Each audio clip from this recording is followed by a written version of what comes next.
How to fix volume control not working on iPhone after new update. If the volume control is not working on your iPhone after new update, it can be frustrating. This issue may caused by many problems, but here are some of the steps that you can take to resolve the volume adjusting issue.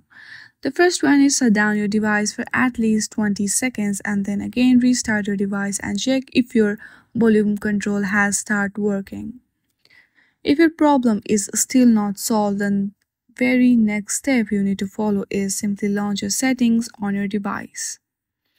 Once you are on your settings, from there tap on sounds and haptics and make sure that change with buttons is toggled on, and go through the haptics and make sure it is set to always play.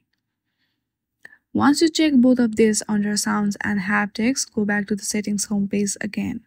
From here tap on general and check if any update is available to your system. If you see update now button over there, then simply hit on that and update your system as soon as possible.